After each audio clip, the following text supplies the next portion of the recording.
Oh, look at the red-winged blackbirds.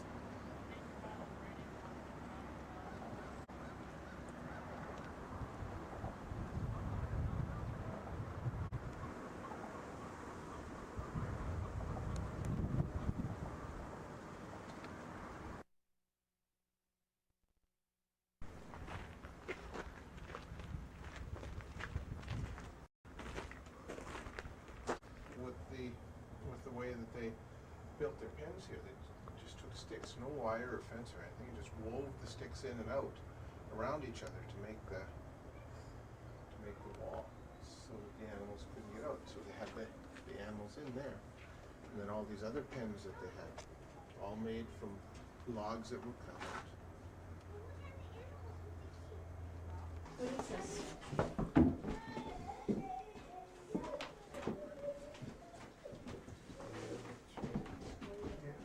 It's a Jesuit residence. The farmer's dwellings, Chris. Chris?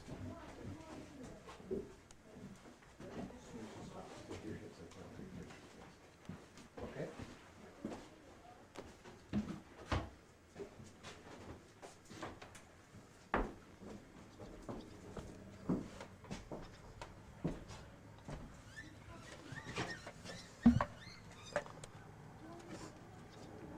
And I've been telling the visitors that probably wouldn't, what I was doing actually is when I was making a basket. And I was telling visitors that you wouldn't find anybody making baskets in a cookhouse. Then again, you wouldn't find a native woman cooking for the French. So either way, I can do whatever I want. And I was cooking this morning. I was making it. And I went into the freezer this morning to get some what I thought was pork chops. I pulled out some bacon, and so that's what I ended up cooking this morning. And as you can see, there's none left.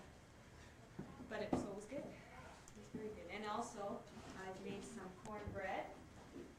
If any of you are breathing, you can have a piece. There's lots left. And I've also made some corn soup. And it also has some peas in there, and also mint tea. And if any of you noticed, the only word I've been saying for the last little while is corn, corn, corn.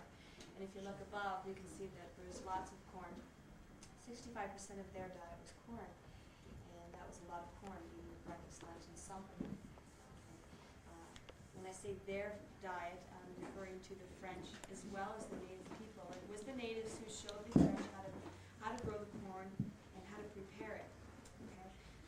Their way of eating corn was very different compared to our ways, and I just showed you two examples. The cornbread and also what we call the sagamite was just a mixture of corn and water, and they might add some things in it to give it a little bit more of a taste to it, like maybe some beans, maybe some squash, maybe even a fish to give it some taste. The ashes from the fire would give it also a salty taste. They knew what to put in their soups to give it a little bit more of a taste. But actually, when the soup is done, it's going to look almost like a porridge, a really thick porridge with no taste. But the Wendat people were more of a vegetarian group. They relied mostly on the corn. They weren't much meat eaters. They ate a little bit of meat and a little bit of fish. And they passed this diet on to the French. When the Europeans first arrived here, they had no idea that the Wendat people were from, well, that they ate lots of corn. Okay. Back in France at that time, corn was not eaten. Even some people from France come here and said that they don't eat corn. So even today, some places don't eat corn back in France. So their diet was very, very different. But it was the only food that they ate, so they eventually got used to it. And also, when the French arrived here, they brought different animals. They brought pigs, they also brought chickens and cows, so they were able to get milk and eggs, so they were able to make some fancy bread with the eggs and the milk. Also some spices. You can see just above my head we have mint, and I am making mint tea. We have sage, and we also have thyme here. I also have chives in my cornbread, which will give it a little bit of a good taste as well. The mint is high in vitamin C, so it's good for if you have a sore throat or if you have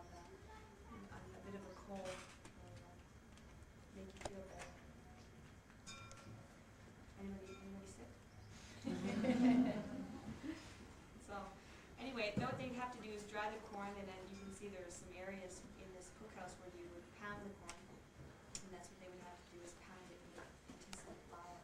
I'm sure at this time of the season, I know what's really popular is corn on the cob, and a few butter on it, and lots and lots of salt, using it that way. I'm sure they would have made it that way as well back then, but they couldn't have that fresh all year round, so they eventually had to dry it. Did anybody have any questions about any of the food or? We don't have a big problem with the mice, but we have a big problem with the chipmunks. I was making a basket with what I call this black ash, but actually it's not. I have some real black ash here. It's very similar.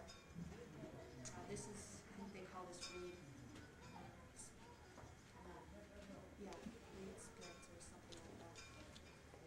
It's almost like an irritation, this black ash. But this black ash, what they would do is soak the log and then pound it. And what they call when you look on the log, what they call the age of the tree, when the surface that comes off in strips. Okay, so this is the real stuff. I don't know what kind of basket I want to make of it yet. I'm just saving. Have you started it? No, I haven't even touched it. It's still wrapped up in tape. So you're not going to use the reed splint stuff? Yeah, I've been using this stuff here. Do you have an example of those? Oh, got the basket?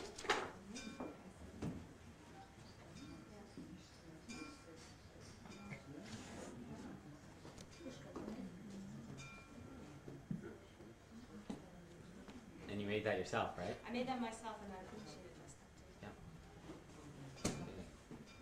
I just have to put on a little bit more on this side here. See where I stop. So I have to finish it. And then I'll take it home. Would you varnish it or just leave it there? I'll just leave it like that. Maybe it's natural color. I could dye this stuff here to give it a color, but I'm not exactly sure how I would do that. I know I could probably dye it in tea bags and just give it kind of a burny color, brownish color. Somebody told me that I could probably use some kind of berry that goes around it, but I can't even remember.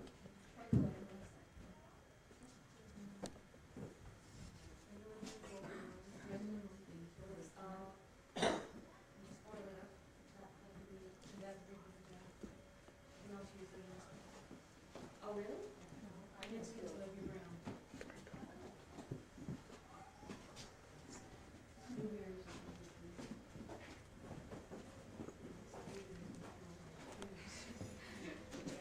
Are there any other questions for Jennifer before we move on? Well, you can, but if you want to do it, then do it over in the marshland. Don't take any of our big cropland up. So they gave them the crappy land that they didn't really want. So that's sort of what the Jesuits got to work with, which made things tough for them because when they tried to grow their own crops, often they'd have problems with like water damage and stuff like that. It wasn't very good drainage. They didn't build up the soil. Maybe you do keep it dry. It's been drying out naturally over the course of the years.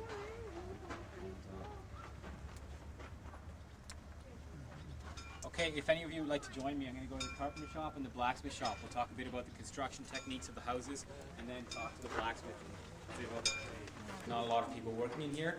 Very different than the scene 350 years ago. At that time, this would have probably been maybe the busiest room on site. You'll notice when you're walking around, and you probably have noticed just by looking at the buildings, of course all of the buildings are made out of wood as well. All of the furniture is completely made out of wood. There's very little metal, very little iron used in the construction here at St. Marie. Almost everything was made out of wood, which means that the carpenter and the architect and the carpenter's apprentices would have been extremely busy men and of course extremely important, because without them the site couldn't have functioned, the site couldn't have been maintained. So they were very busy people, and they would have been in here during the winter time. They probably would have been busy making furniture, items such as beds, such as we're repairing some beds right now. Beds, desks, chairs, tables, bookshelves, well probably not bookshelves, but different things like that that they may have been using, different household items and so forth. They would have been busy with. During the summer, they would have busied themselves more with the house construction or with the construction of all these buildings here. A lot of people think, well, St. Marie, you know, they came here in 1639. You know, they put the place up, built it, they lived here for 10 years. It didn't happen like that. What happened was, of course, these buildings take a long time to put up. Of course, they didn't have power tools at that time, so things took a lot longer to cut down, to shape, to cut into the proper sizes. So to make a building for the example, the size of the one that we're in right now, would take about 5 to 6 months for a work crew of maybe 12 to 15 men, which means it's a summer project, the entire summer taken up by a group of 15 men to work on a building like this, which means that they could probably have only made 2, at the maximum maybe 3 buildings every year. Of course, they only build it in the summer. In the wintertime, they couldn't build because the ground was frozen. It was impossible to put the beams to embed them into the ground. So the site really grew over a number of years. It actually took about 8 years from the time they started building to the time they were finished. So you can imagine that must have been quite difficult after all that effort put into it. Who burned the place? Who burnt? Good question. The Jesuits themselves, or the Jesuits and the French themselves, burnt the place. In 1649, there was a lot of problems in the area.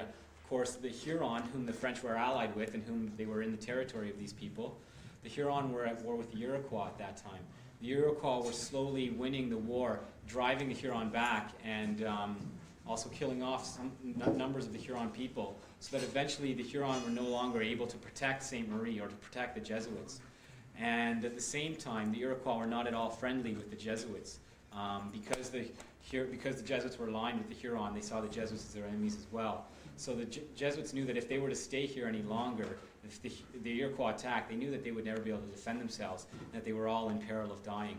So they decided that they would have to leave this place. They eventually went back to Quebec City.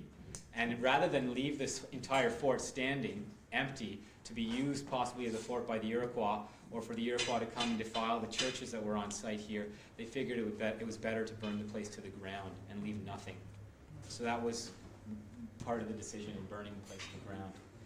Now, as I was saying, in the carpentry shop here, they didn't have electricity at that time. They didn't have power tools. They didn't have Black & Decker to help them out. So a lot of the tools that they had are quite different looking than tools that we have today.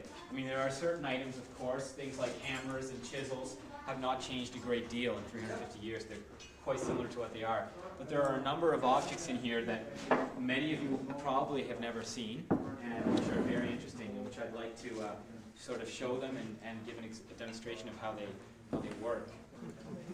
You like the wood? Somebody must help me out. Would you like to help me out? Yes. You can help me. What is your name? What's her name? Stefka. Stefka? Okay, Stefka, would you help me? I don't understand. It's quite easy. You can do the same as I do. What I'd like you to do, this is a drill, so it will make a hole into this piece of wood.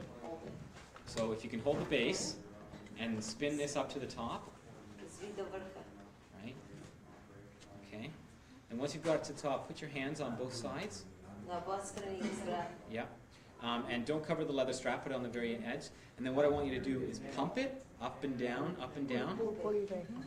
Yep. That's right, you've got it, now you've got it. That's it. So if you want to start over, just twist it to the top and start again. There you go. This is called a pump drill, just because obviously the way that it's used is by pumping it up and down. She is making a hole into this wood. It's quite simple. You put very little effort into it. You actually just got to keep the momentum going. This was used more as it's not used necessarily for just drilling holes through a piece of wood. It's more of a starter or a pilot drill. The nails that they had at that time, the iron they had, was a lot weaker than the iron we have today. So if you were hammering a nail into a piece of wood, especially if it was a hardwood, the nail would often bend before you actually got it through the wood. So what they would do is drill pilot holes into the wood, and then they could start hammering into it. Thanks a lot, Stefka. That's great. Okay, some of the other things. Has anybody seen this before? Does anybody know what this is, if I ask? Close, yes. Very, very close. Would you like to help me out and demonstrate how it's used? You got yourself into it. Okay, just have a seat on it like it's a horse, and put your feet up there like it's a motorcycle. There you go. Now, what you've got your feet on is a foot vise, so that when you pull it towards yourself, you open it up, And when you push it back out like that, you close it. And just give you a piece of wood to work with.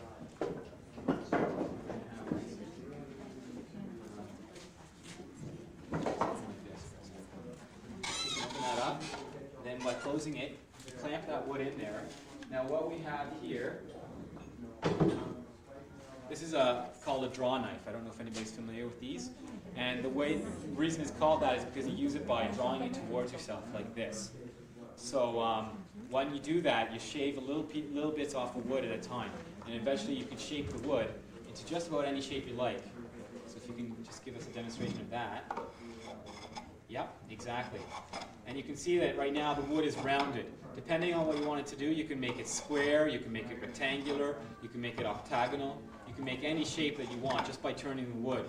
So that, for example, earlier this morning I was working on this paddle. I've been working on this for a while, but I do it on there with the shaving kit. I use that to make the paddle. You can also use it to make that. That, for example, looks to me like somebody's been making it to be a replacement leg for a chair. You can see how it's used in this bench, a leg much like that one. You can use that to make axe handles, hammer handles, all the handles that you need for tools. That's what this would be used for. This is called the shavings bench, and this is called the draw knife.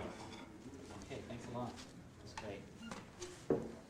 Oh, thank you very much.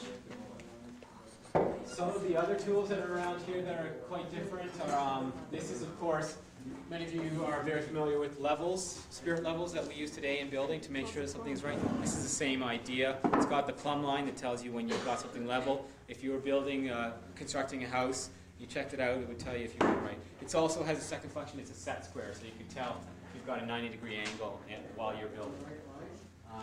Some of the other tools. This buck saw, or bow saw, or harp saw is quite interesting. It's being called different names by different people.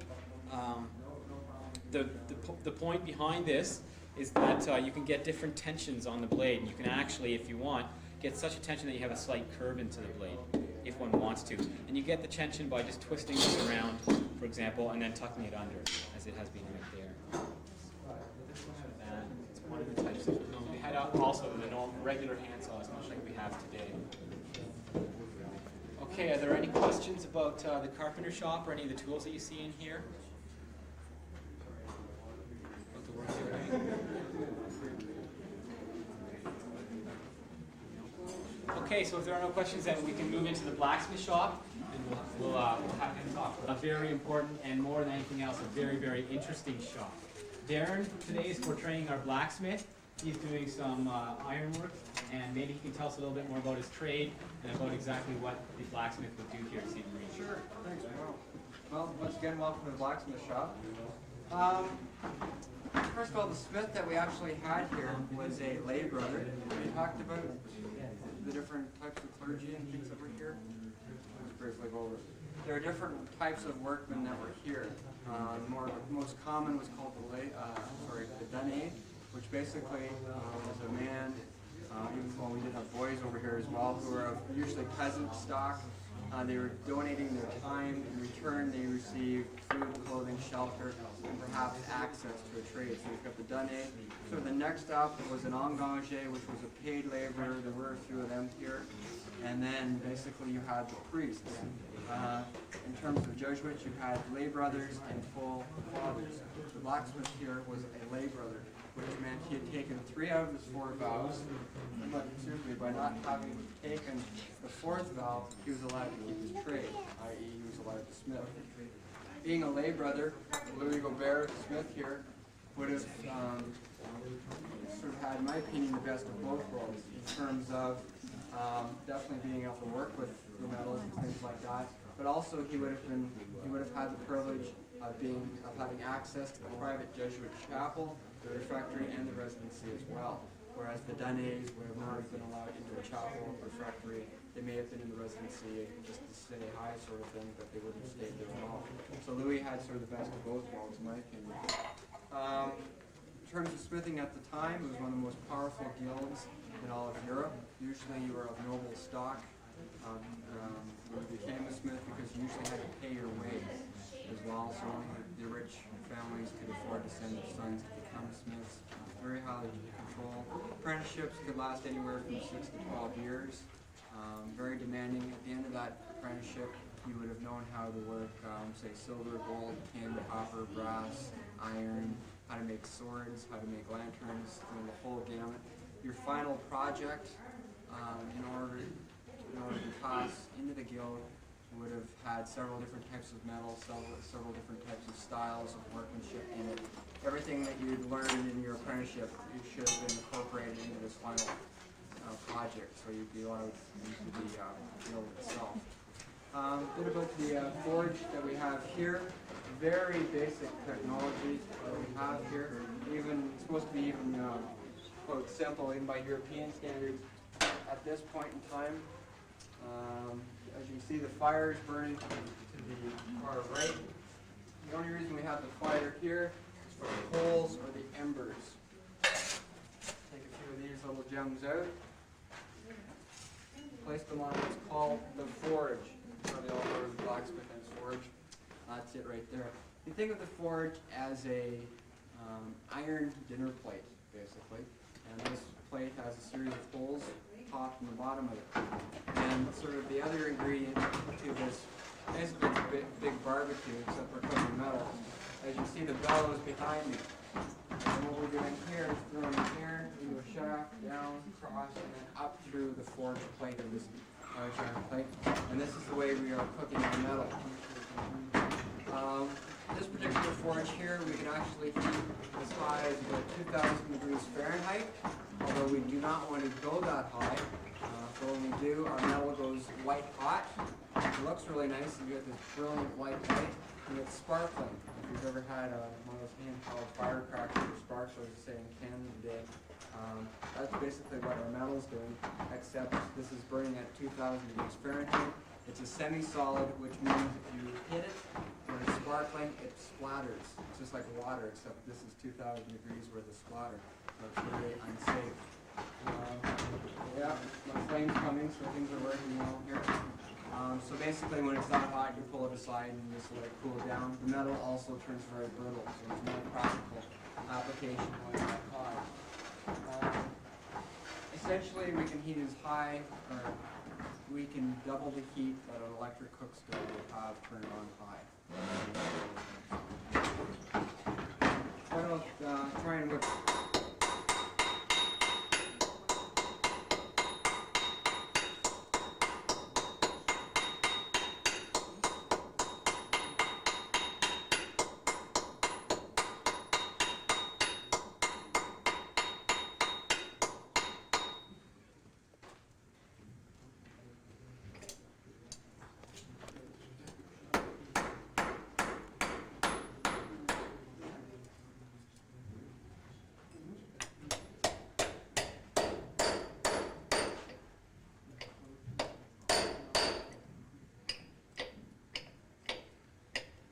Basically, the way we cut, the nail rod that I'm working with here, if you've ever had a piece of paper and you say you wanted to cut it, you didn't have a pair of scissors or a knife, if you fold the paper in half, put a crease in it, and then tear it down the crease, you cut it that way. That's essentially what we do here. This little piece of metal that's very loose right now, it's called a hardy. Basically, it's a block that looks like this. We put the hot metal on it, put this line in it, or fold, so to speak, comparing it to the paper, and we stick it in a nail mold. And the nail mold, where did my spike go? Okay, this is a nail mold, a very big one, where we spike mold, spike nail, and basically what it serves several purposes. A, to hold material in place, but also it acts as a gauge for thickness and allows us to put a different type of head on it as well. So we put it in the nail mold and work it back and forth to snap it off. One thing in this shop is you never assume just because something's dark is that it's cool enough to pick up. Well, that was cool. Yeah. Normally, even when it's black after it comes out of the forge, it's still about 200 or 300 degrees, like that. Not bad, from my side. I was critiquing my own work here. Sort of pass this around to the group. Again, this is called a very small version, but one nevertheless. Brad head or a snare hook nail. Used to hold the umber on the roofs. Good smith can make up to 3 a minute. We figured they may have been using, we're using round stock, round nail rod to make these nails. Supposedly there actually existed square stock, so all the smith would have to do is put the end on it, size it, bang it across, snap it, so that would definitely help out the timing aspect. Smith here, or even back in Europe for that matter, ideally would have had 2 or 3 apprentices pulling the bellows, keeping the fire going, stuff like that. So, sorry, metal, good question. All the metal that was being used here at Ste. Marie was being picked up in Quebec, and in turn that was all being shipped in from France. So maybe 3 to 4 months across the Atlantic. We're lucky another 30 days to get it up here. We figured the smith here was working with, say, broken axes, hinges, things like that, and scrap metal. For the smiths in Quebec probably would have had, they would have picked over the best metals first. Our supply merchant arrived down there, well, what do you got left? This, and this. We need the metal. That's the beauty of this particular type of iron that we're working with here, is that if we were fortunate enough to, say, get an iron bar, we could turn the bar, if we really need be, into an axe head. We have too many axe heads, turn it into a hinge, and so on down the line. So recycling of this metal is very important. Technology is very basic, but this softens up at a relatively low heat, or the technology is accessible enough to heat the stock up. So a lot of recycling. I would assume most of the smithing here would have taken place in the winter time. Again, you're not going anywhere during the winter time, so if we're making a surplus of nails or something like that, repair work definitely would have taken place in the summer, but this wouldn't have been fired up on a daily basis. You would have made enough of whatever, or if there were broken products, they would have been brought in, fixed, maybe every Wednesday or something like that. Any other questions about smithing? Thanks a lot, Daryl. Okay, have a nice day.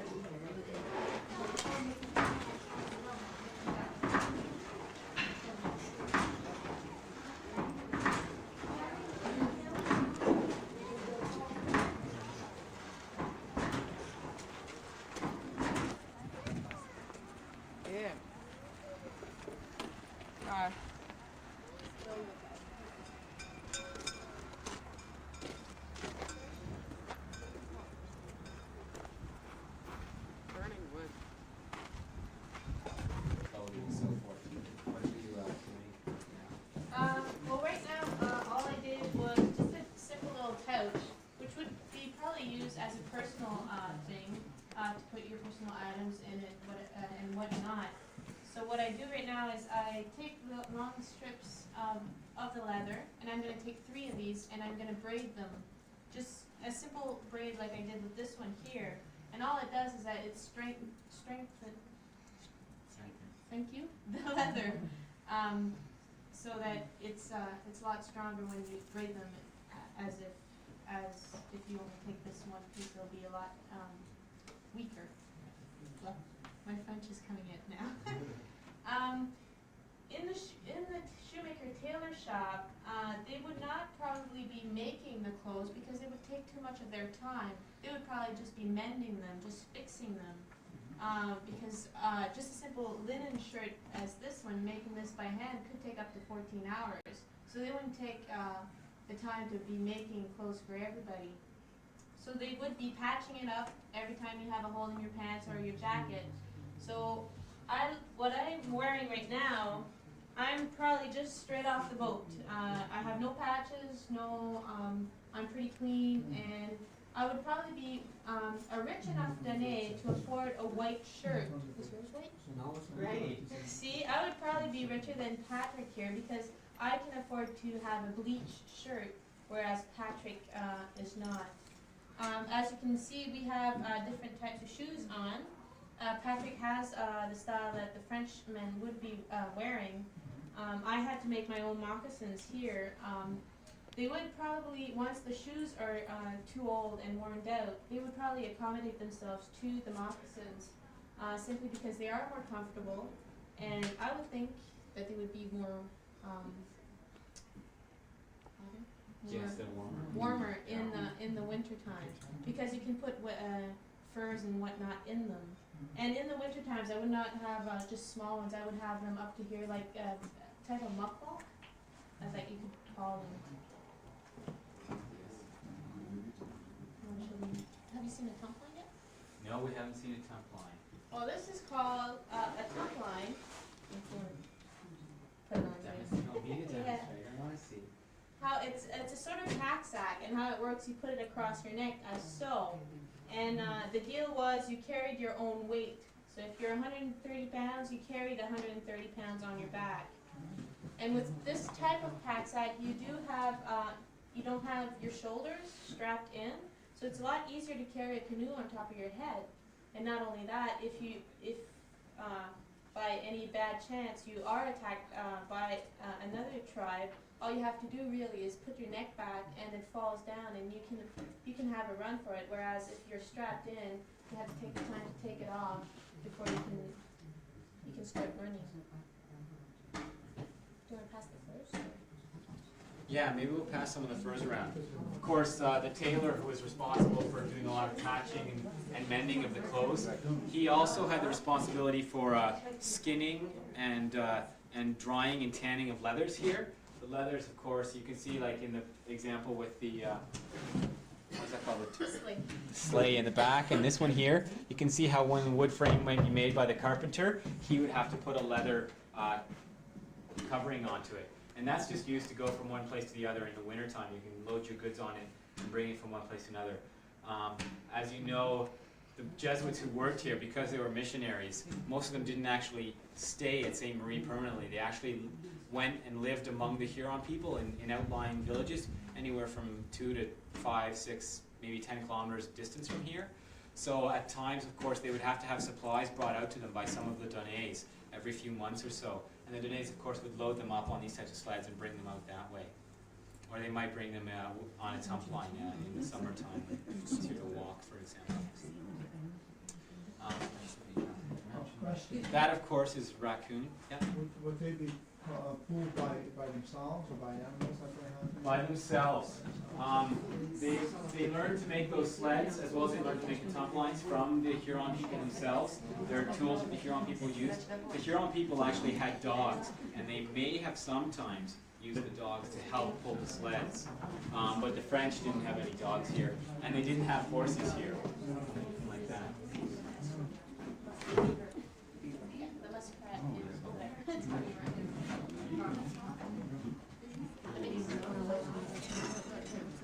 This is an example of the type of leather that we use for making moccasins. If you feel it, you'll know it's very soft, but it's really like the premium leather for making moccasins because it is so soft. It's very easy to work with, very easy to shape and put your needle through when you're sewing, but it's very thick, so it's very durable. And if you put 2 or 3 layers on your sole,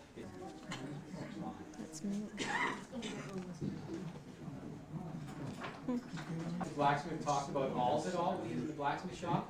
It's just a very, very simple thing to make in the blacksmith shop, but they were probably highly on demand. The reason being they're leather working tools, they're hole punches. And since the Huron people were such big leather workers, they had a lot of use for awls. They had awls of their own. They were made of bone or stone though, and these iron awls are more durable. They'll keep their point longer, and they won't break or chip as easily as a bone or stone one will. So often when the French went to visit some of the Huron villages, they may have brought a handful of these and given them out as presents. Did the Hurons use wood instead? They may have used wood, but that would be even easier to bring. I'll pass around this little piece of food here so you can see what a good moccasin is. First now, and then we'll move on to the next. Area. This is my job today to square the logs. Basically what I do, obviously, we have to go in the forest, chop the trees down, and bring them here at Ste. Marie. The size of these trees is very small compared to the trees that they would cut down in the 17th century, because most of the trees were chopped down in the 19th century. So the white pines that you are seeing right now are very small. The one that they would square in those days would be 2, 3, or 4 times bigger than these. So it would be lots of work. We are in a time where most of people tend to forget that the plank comes from a tree. But believe me, in the 17th century, they would never forget that. So they needed lots of planks because for every plank that you see outside these buildings, there is another one inside. It's a double wall structure with about 1 foot, 40 centimeters of space in between, filled up with sawdust, filled up with mud, with anything for insulation. So these houses are very well insulated, probably more so than most of the houses that were built in the 20th century. Just to prove my point, later on if you get in a building, even in a warm day like this one, you'll notice that it's pretty cool inside. So that proves you that these buildings are pretty well insulated. So the process of log squaring requires 3 different axes. First of all, I have to use this axe here, which is called the filling axe, or the dovetail axe. I stand on top of the log, and every foot more or less I put a notch on the side of the log. Now there are some notches all over the place, but usually they are spaced of about 1 foot. I have to work like this.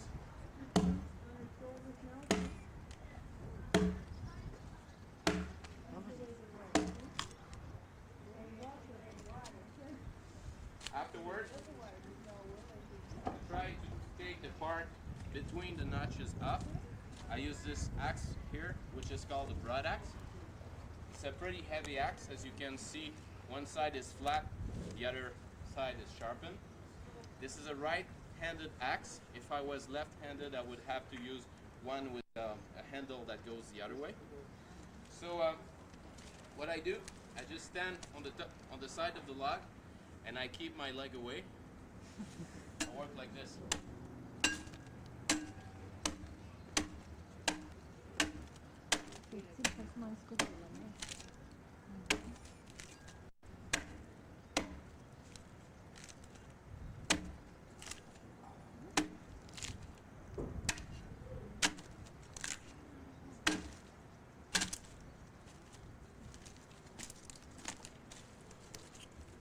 And I try to make the 4 sides very flat. After I use the broad axe, if there is some imperfections left on every side of the log, if there is some notches left, or some nuts, I use the last axe, which is called the adze. So you work on the top of the square log, like this.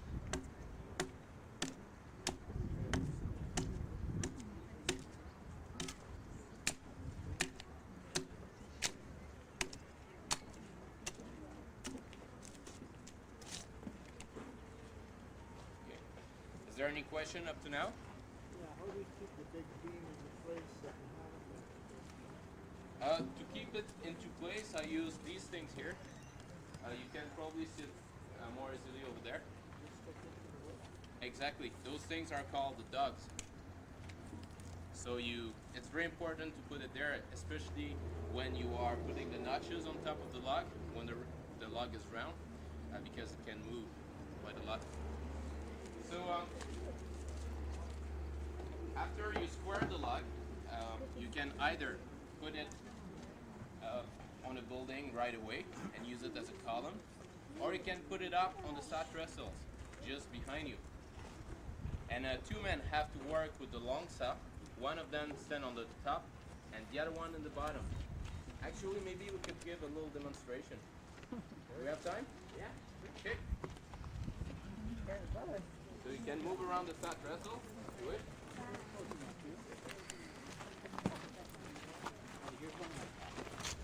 Actually, the 17th century workers would probably have a good laugh if they would see this saw here, because the teeth of the saw are not set properly.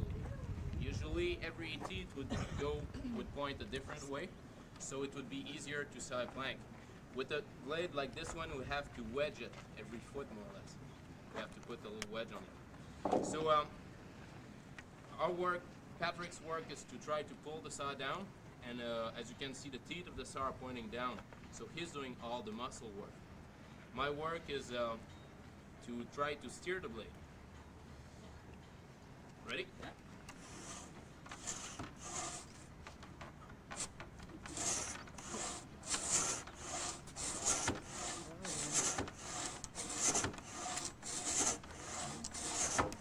Good work.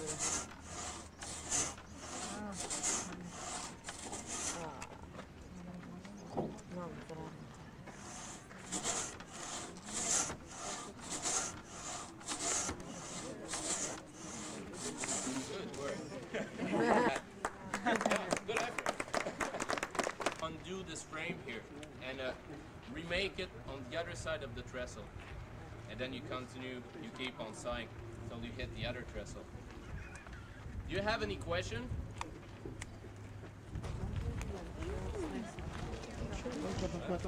That's with priests who have been working here at St. Marie.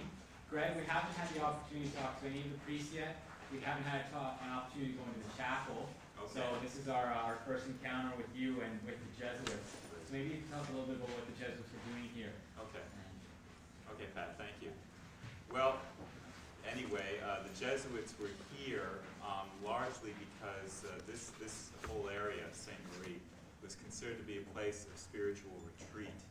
One of the first Jesuits who was here, Father Jean de Brebeuf, who I'll be talking about a little more in more detail, actually wanted to establish a place where Jesuits could actually stay for a temporary period of time just to rest from their daily concerns.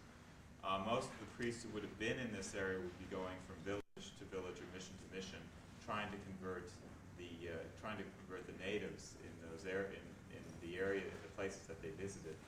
So it was Jean de Brebeuf's idea to create a place where Jesuits could stay, a headquarters. This mission itself actually contained at usually about 3 Jesuits. The procurator, who was responsible for getting supplies here at St. Marie to give to the natives largely. The spiritual director was in charge of programs here at St. Marie. And then finally the superior of Wendake was in charge of all the missions around St. Marie. So they were responsible not only for establishing the mission, but also creating a contract which they signed with the Donnays. And this contract basically said that the Donnays would provide the Jesuits with all the help they needed, provided that they received food, clothing, and shelter from the Jesuits. So it was a very rather close relationship. The Jesuits had a very hard life because they would get up at about 4 in the morning. They would pray for a period of 4 hours, and then they would have breakfast. And the gates of this mission would be open to all natives who were interested to find out what actually was going on here, until about 4 in the afternoon, when the gates of the mission would be closed. All the personnel here at St. Marie, the Donnays, the Jesuits, and some natives who might have actually stayed here, would be engaged in prayer, and they would actually come to this church. And then between 6 to 8, after supper, the Jesuits would discuss some of the daily encounters that they had. So to be a Jesuit, especially here at St. Marie, you probably work about 12 hours a day, 7 days a week.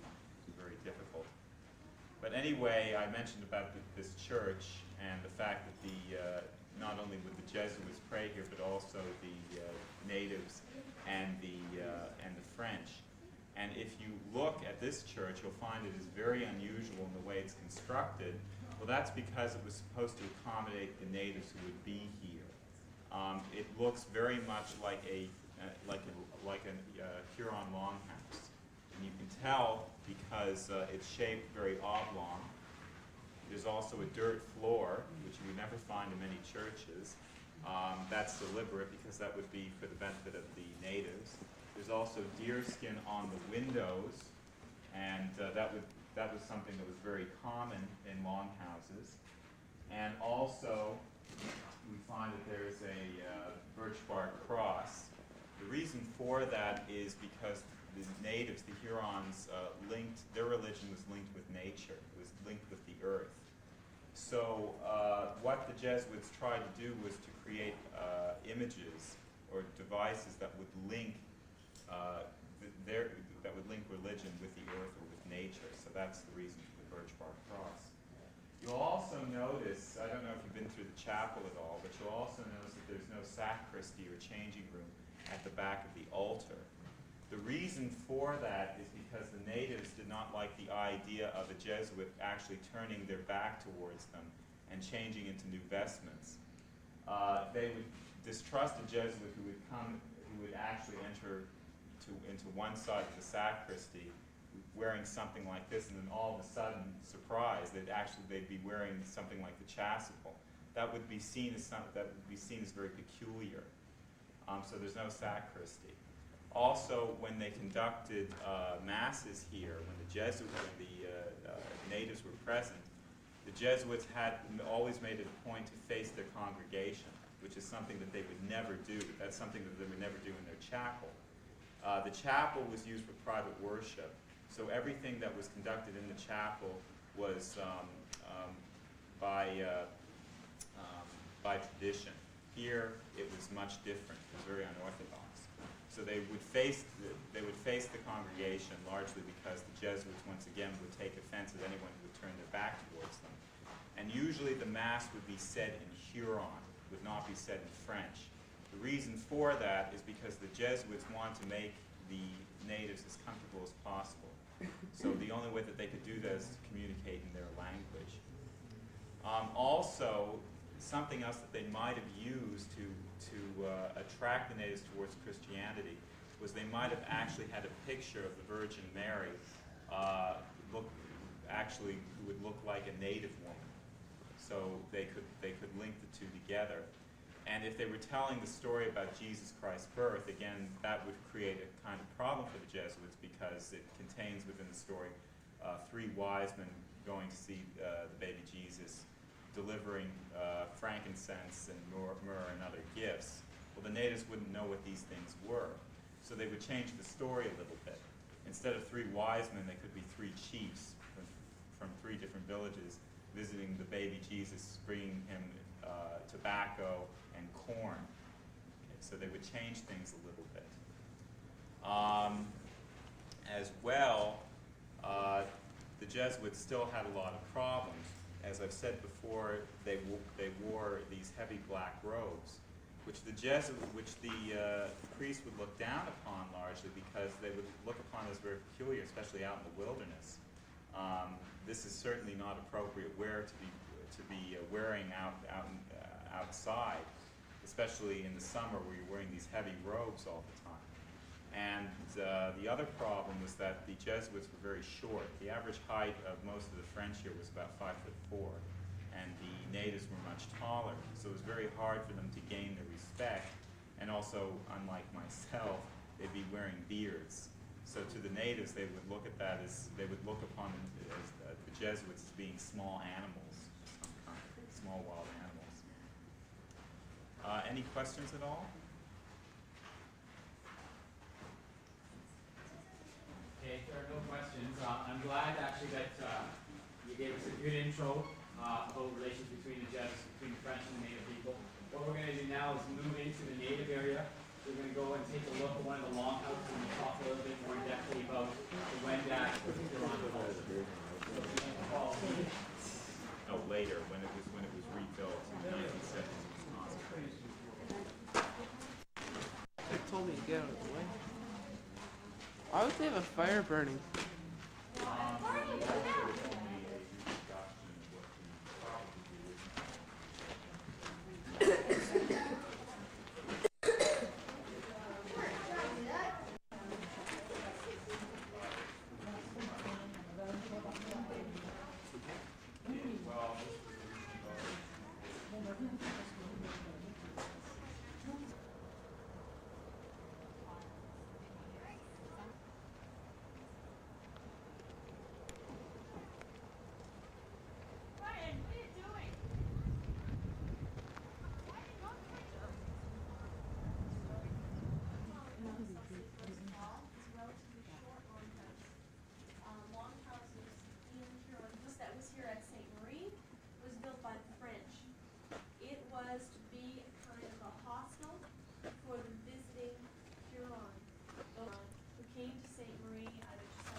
resemble the longhouses that they were accustomed to in their own villages. What's nice about the longhouse is that it's all open, an open concept. You would all live together, cooperating, getting along. It's some things we try and do today that they were very successful at getting along and cooperating. You might notice that there are 3 holes in the ceiling. There would then be 3 fires, one roughly under each hole. Those were to let in a bit of light and to let out the smoke. However, you see how black the ceiling is, a lot of smoke does stay in anyway. That's why you would try and stay low. That's why I said, I apologize for not having mats for you to sit on. Normally, you would sit on the ground, you would sleep on the ground in the wintertime to stay under that layer of smoke. Of course, we don't have a fire on today. It's summertime, it's nice and warm out. I don't need one, I'm not cooking right now. And if I were cooking, it'd probably be outside with a nice day out. You could sleep anywhere you wanted to in the summertime. You could sleep in here, maybe up on these racks, and there would be several rows all the way up. You could sleep outside if you wanted to.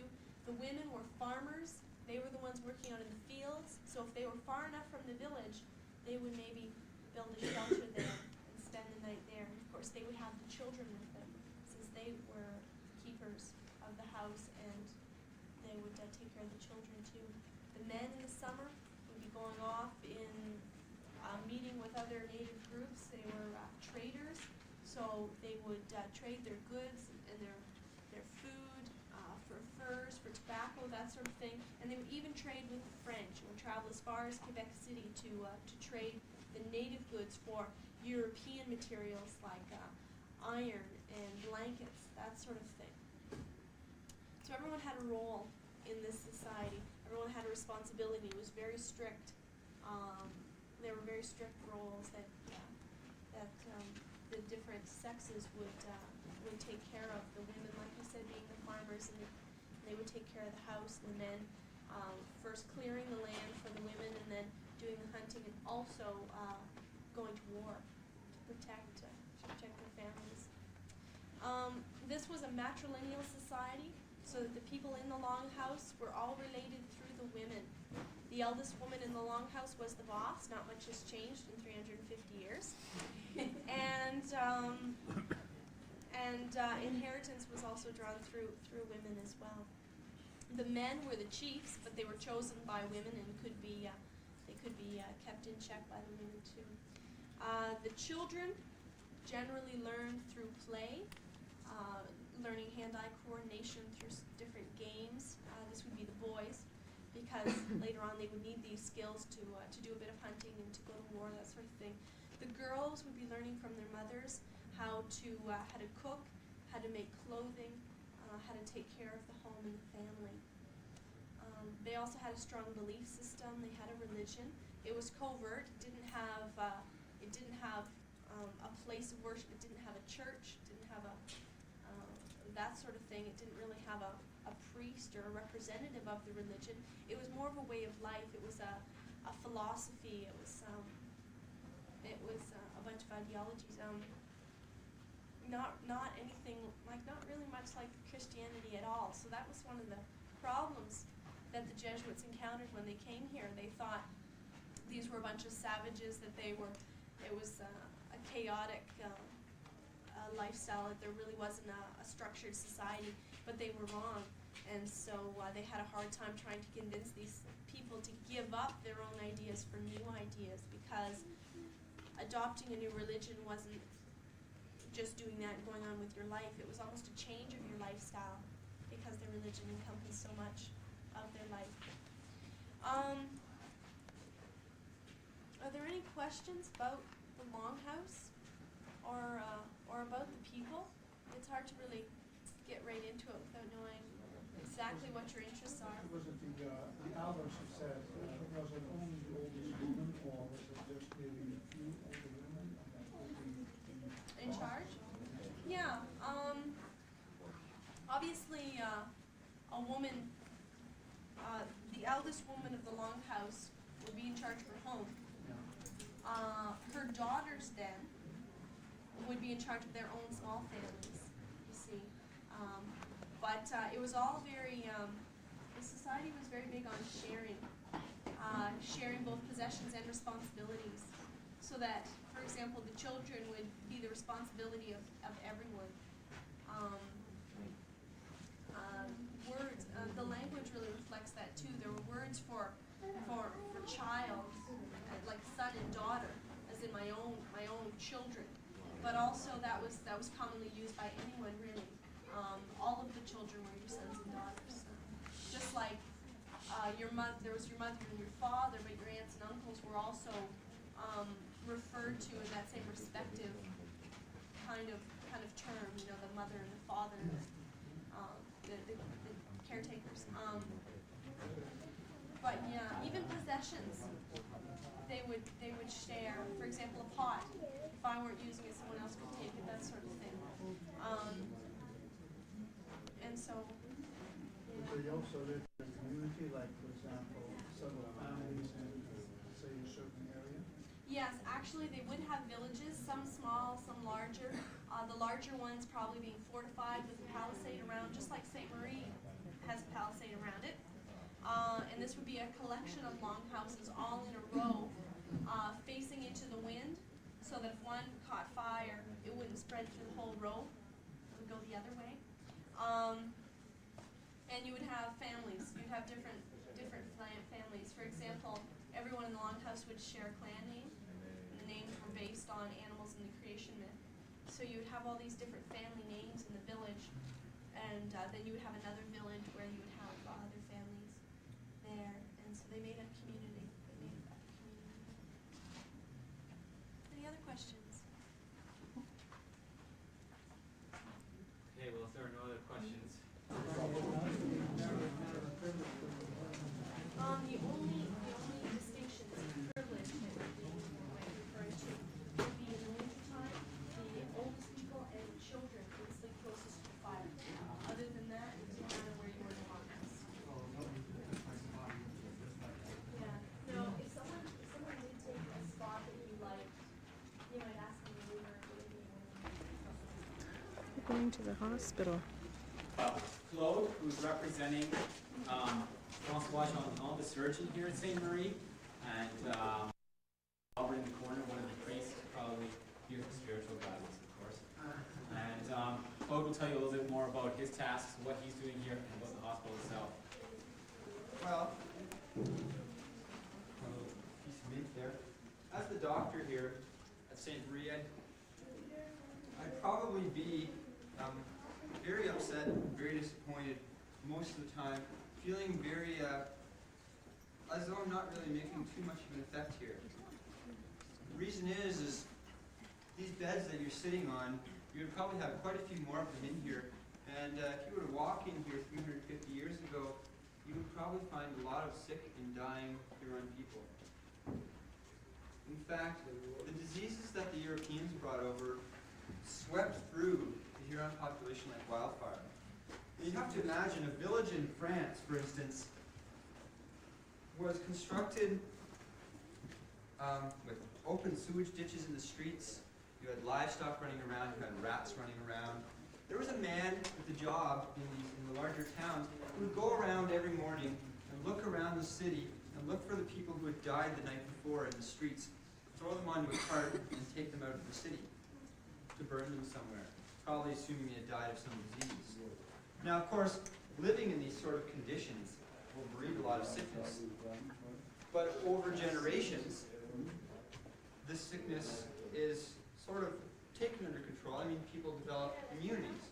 The plague in the 1400s wiped out huge numbers of people, but over the centuries, people developed immunities to different diseases. Now, suddenly, these diseases are brought over into this land. Now, the native people did not try to control their environment like the Europeans. They did not try to live on top of it. They lived with it. Now, how many, if you were to ever watch a documentary, or if you ever to imagine a pack of wolves, would you ever see a wolf with a cold? Hardly. You might see maybe one of the runts or something that was a little bit weaker, maybe dying from something because he wasn't born very strong, but mostly very healthy. Well, natives are at the top of the food chain, just like Europeans were at the top of the food chain. And they lived right alongside in their environment. They were very healthy. There were hardly any diseases at all. Only the very weak would die. Suddenly, the Europeans show up, and it's like dropping a pebble in a pond. Disease spread all the way to the outer edges. And in the 20-year span that the Europeans were in this area, the population of the natives went from 30,000 to 12,000. Usually the children and the elderly would die off because they were the weaker ones. Now, diseases. Can anyone tell me some diseases? Smallpox was the biggest one. Influenza? Yes. Something as simple as the flu. We've all probably had the flu at one point in time. Last 24 hours or so, maybe a 48-hour flu. Get up, you're fine. If the flu took a child, if you were a Huron child, the flu took hold of you in the morning, you may be dead before the day was out. Not very nice. Now, of course, the French didn't realize that they were bringing these diseases here. They had no clue how diseases were passed. And in fact, you may have heard along your tour, I don't know if you talked about the fact that the French only bathed once or twice a year. Now, the reason for that is because they thought that disease, whatever disease was, got in through the pores of your skin. So if you had a layer of dirt and grime on you, you'd be protected. Now, of course, this wasn't the only sort of danger you could have. I mean, there were other sort of things that could happen to you back then that would eventually lead to death because of the level of medicine. Now, imagine, I don't know, were you in the log squaring area? Yes, you must have been. You saw a log squaring demonstration, those very large axes. Imagine for an instant that I was working out in the log squaring area and squaring the log, and suddenly, and I put a big gash in my foot. Well, today I could go to the hospital, get it stitched up, put lots of hydrogen peroxide on it, get it all cleaned up, no problem. I'd be fine, you know. Back then, I'd probably have to hop down to the hospital where the doctor would pull out the cauterizing iron and seal off the wound. Now, this was really his only alternative. And the doctor probably didn't like this too much because, of course, he's adding more pain to the patient, the pain that the patient already has. But it was the best way to deal with this sort of injury, or any type of gash injury. I mean, there were wars going on in France, and wars then were fought with swords, so the type of wounds you would get, you would need to be able to seal them up very fast, or a person would bleed to death. Now, the problem with cauterization is that it leaves things open for infection, especially if you only bathe once or twice a year. Now, if it was my foot, an infection set in, of course I'd have to remove it. Now, they couldn't knock me out. There was no way they could give me a shot to take away the feeling in my leg. So they would hold you down, give you something to bite on, and take out the saw. And it sounds very brutal, but it was the only way, or you would die. And it is a very, very tough, difficult time for medicine, almost the birth of medicine. This is about the time when there were a small group of men who were getting together and trying to look at medicine scientifically. This doctor here was one of them. And they were trying to look at it in a new way, trying to find new ways of healing, because the church had held on to medicine for so long, saying, you have to do it like this. For instance, for people suffering migraine headaches, at that time religion was such a big hold, had such a big hold on the population, and there was very little knowledge of science, that it would have probably been thought of as the devil inside the person's head. So to cure it, let's say you had migraine headaches and you came to me as the doctor, I would take my drill and make a hole in so the spirits could escape. Now what would happen is the pressure would be relieved and the headaches would go away. The problem is you have a hole in your head. This is also the time of bloodletting. The time of where they thought your body was full of what they called humors. And if there was an imbalance in your humors, it meant that was probably because your arm was, or if your arm hurt, it was because there was an imbalance. So what they would do is they would cut you and bleed you a measured amount. And that was supposed to cure you. It was a very, very different time and a very different way of looking at things. Now back to this cauterization. This doctor, of course, would have hated to have done this. And this doctor would not have done things like put holes in a person's head because of headaches. Remember, remember, he was looking at things in a more scientific way. Now, luckily, for the French, and I'm going to give you this stone passed down there, and this stone passed down there, and this stone passed along the wall, and I'll use this stone to talk about it. Luckily, there were a group of natives called Petun Indians. They were a tribe that existed on the outskirts of the Huron territory and the Iroquoian territory, and they were sort of neutral. Now, they came here and said to the doctor, Francois, they said, well, we have something for you, and we have something very interesting, and I think you'd be very interested in this. So they brought him on a trip down to Niagara Falls, and they showed him that stone that's being passed around. Now, that stone is called the Erie Stone. And you might notice it's very porous and so on. It's because the water passes through it. The stone is formed by the water from the falls seeping down into the ground, and as it seeps down through the soil, it picks up minerals. When it hits the bedrock, it can't go any further, so it goes forward down the river. When it finally empties out, it's picked up so many minerals that it actually forms a stone. And that ground into a powder can be made into a paste and applied to a wound in place of cauterization.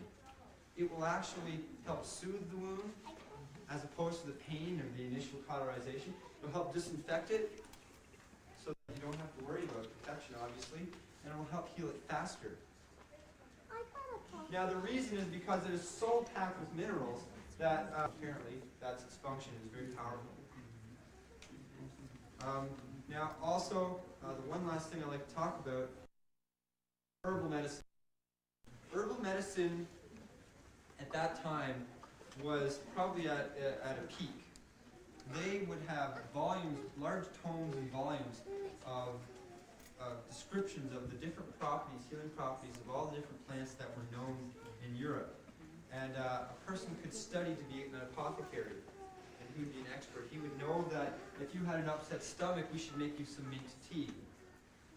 If you were very nervous and agitated, we should make you something with catnip because it would calm you down. They would usually add garlic to everything because, I mean, from what I've read, you know, each herb would have a little description of what it was good for. Then you get to garlic, and I mean, even today, I heard on the news the other day, garlic is good for your cholesterol level. It will lower it and help prevent heart disease, et cetera, et cetera, et cetera. Has quite a few properties. Now, of course, here come the Europeans, and they can say, oh, to the natives, look, garlic, this is great. But then the Europeans came over and said, and the doctor was like, well, you know, we have this problem. Our teeth and gums are rotting, and our teeth are falling out, and we don't know why. Of course, this is scurvy. And we all know, of course, that, or for anyone who's familiar with it, that it's because of lack of vitamin C in vegetables and so on. Well, the natives took a plant from around here called sumac, and said, steep this in a tea and drink it, and that will give you what you need to stop this disease, or to stop this from happening. So there was a lot of trade back and forth on ideas. The only problem is that the only ones who really survived it were the French. The natives survived, but so many were wiped out. And that figure I gave you earlier is not just for this area, it's basically for all of North America. The native people in this continent couldn't have been prepared for it. But of course, the Europeans who came over couldn't have known what they were doing at all, that they were causing these deaths. And you can just imagine how the French would have been perceived afterwards. I mean, or even during that time. If I walked into this room and this whole section fell dead, you people would be looking at me like, I think you'd be a little suspicious. And it's very bad to be given the title of sorcerer, because as a sorcerer in native culture, if you were deemed that, anyone could come up to you and kill you, and that was okay, that was legal, because you were seen as a sorcerer and a threat. So it was very difficult to maintain friendships. And I'd just like you to, I can't emphasize enough how much stress there would have been between the two cultures, especially when it came to medicine, sickness, and death. Are there any questions?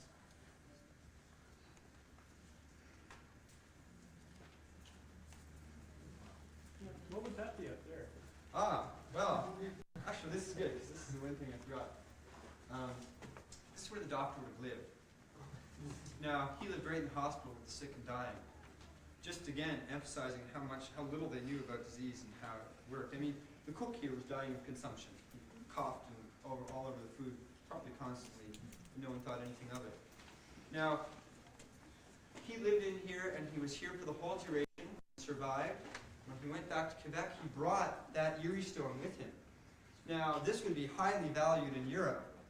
For instance, wars going on, like I said, the type of wounds that you would get could be healed much easier. So in the enemy camp, you have cauterization, you have infection, you have disease spreading. In your camp, you have people healing that may be able to get back up and fight afterwards. And of course, for for the general population, is incredible. Now, the king was so impressed with this that he appointed this doctor personal physician to the queen, Queen Anne, at the time. Queen Anne died of breast cancer, so there was really nothing he could do, and cancer was still beyond us. However, he received a very huge commission from the king, and he sent almost all of it back here to Quebec to help with the missionaries. So he's a very dedicated man to this cause. Any other questions?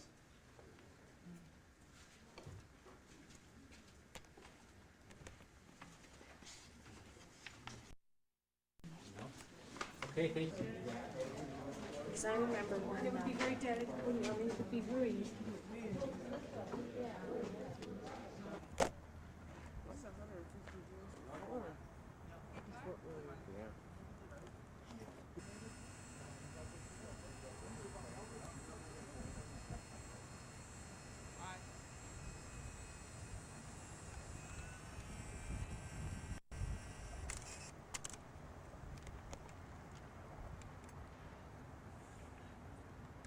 Okay.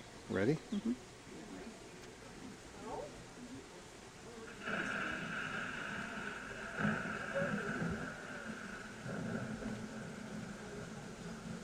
In the beginning, Tensik fell from the sky, and the water animals built the earth for her on the back of a giant turtle.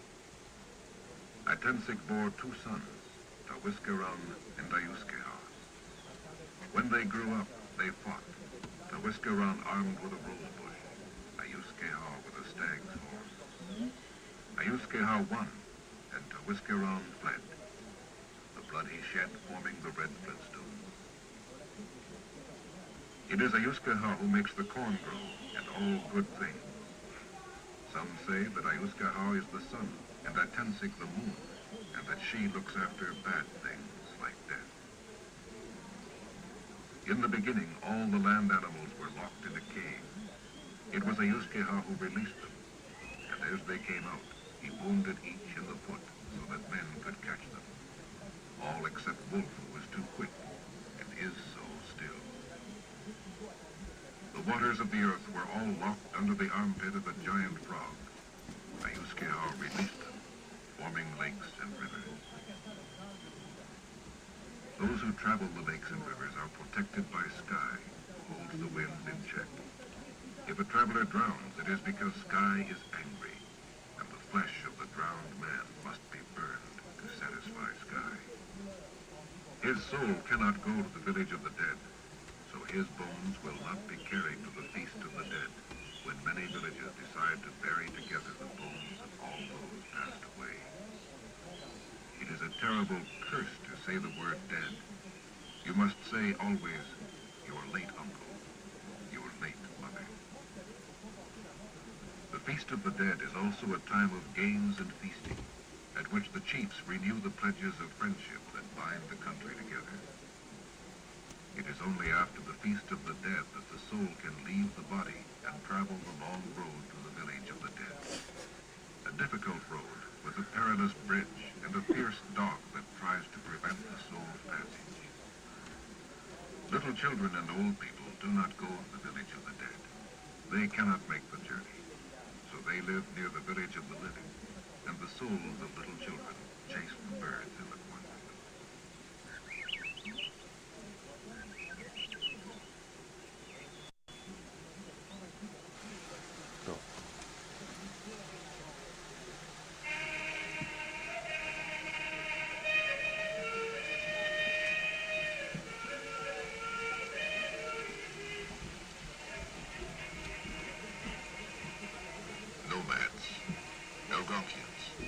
Wanderers of the northern forest, inventors of the snowshoe and birch bark canoe.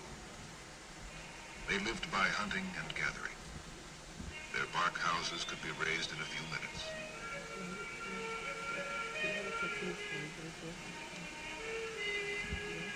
With a floor of fir branches and a blazing fire. They hunted moose in the deep snow where the great animals could not escape. Their knowledge of the woods and of game was so great, they could find a deer in October from signs that it left in May. But the nomadic life was often beset by famine, and the old and the weak would be abandoned or killed in the frantic hunt for game.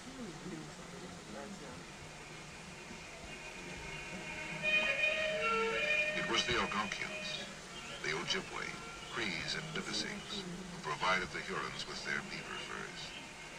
The beaver lodges would be broken open, or the little animals would be speared through holes in the ice. In the spring and summer, the Algonquians would meet the Huron traders, exchanging their animal skins for the iron goods of France.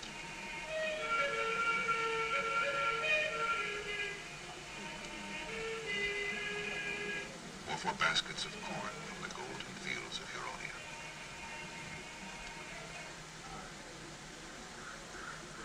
Ready? Go.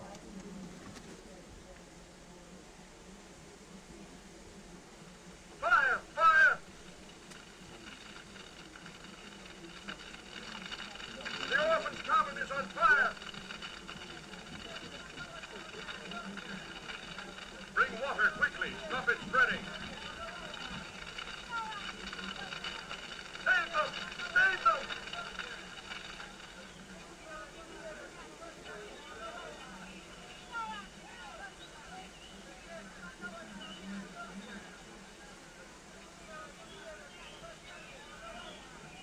It is the custom to smoke tobacco before a council begins. Let us then smoke so that the gentle fumes may clear our heads and help us in our deliberations. A good wind has blown in the night and has saved our village, for the fire did not spread among our houses. It destroyed the cabin of the poor orphans, but the children themselves are safe. They are safe. It is not the custom of our country to allow misfortune to overwhelm our brothers, and therefore I at Ironta bid you ask each family to help them with shelter from the cold nights, with cookpots and firewood, with corn and meat and fish to feed them. Let each family pledge itself with counters. Atirunta has spoken well. He has spoken truly. He speaks for all. The council speaks with one voice. Spread the word. Each family is asked to pledge gifts for the orphans, as much as each is able. Tomorrow we shall build them a new house, but today there will be a feast to mark their safety, and the giving of gifts. A feast. Bring food for the feast.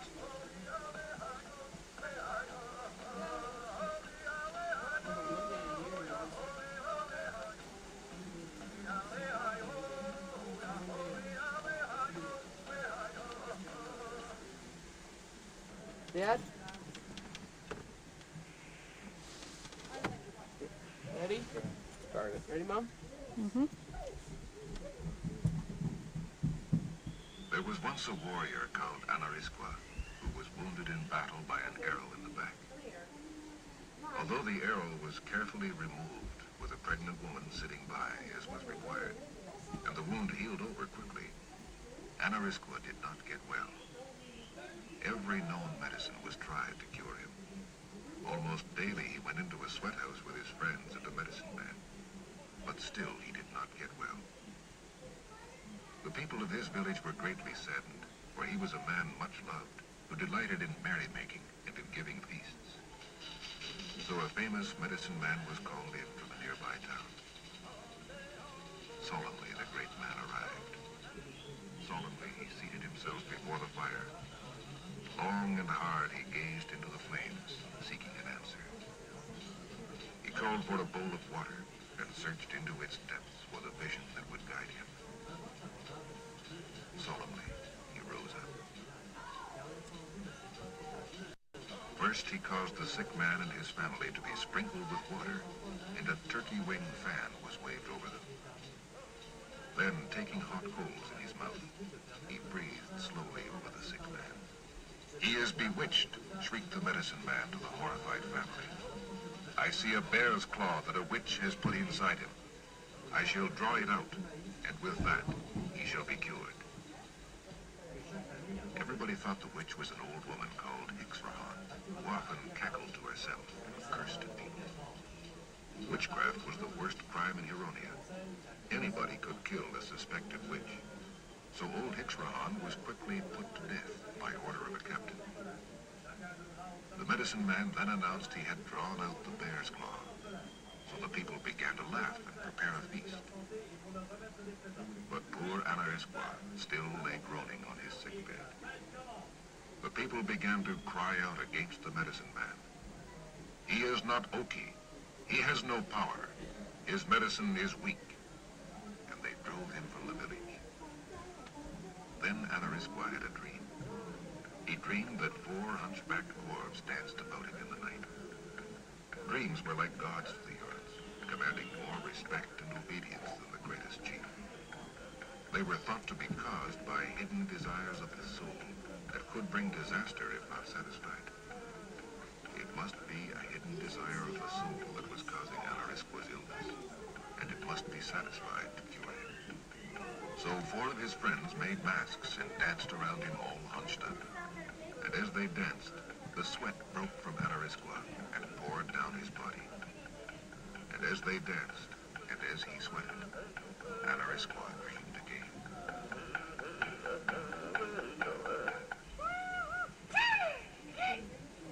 This time he dreamed that a game of lacrosse should be played until he was cured. The dream was a command, so the men of the village quickly started to play. And on the second afternoon, amid great rejoicing, Anarisqua left his bed and was able to join in the game.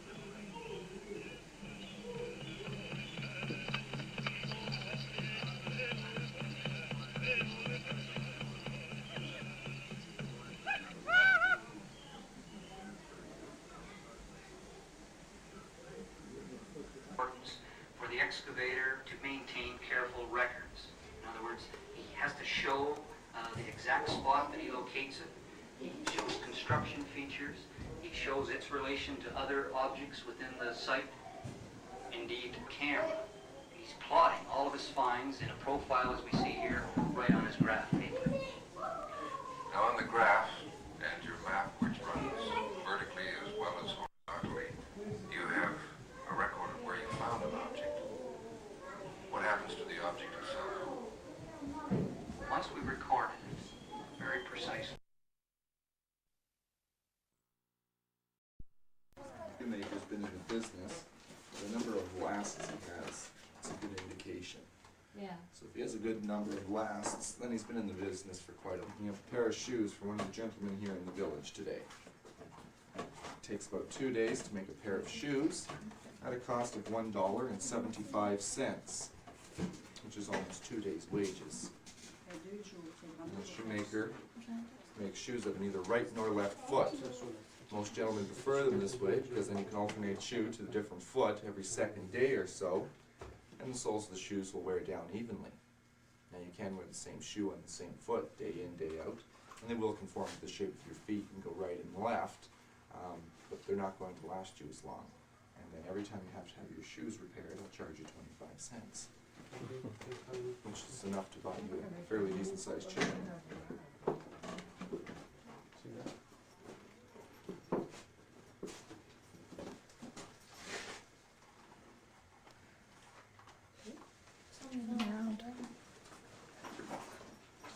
There's 7 children, and my mother-in-law. In this house? In this house, all 10. Le cordonnier vivait ici avec ses 7 enfants et sa belle-mère. Privacy was not Didn't even know what that was. C'est grand comme un salon. Especially considering the mother-in-law rather likes to walk the floors in the middle of the night and sleep all day. Stay with that family until the shoes are done. can I make a pair of shoes? 2 days.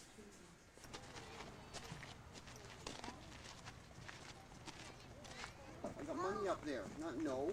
What do you want? Gotta go around here at this time.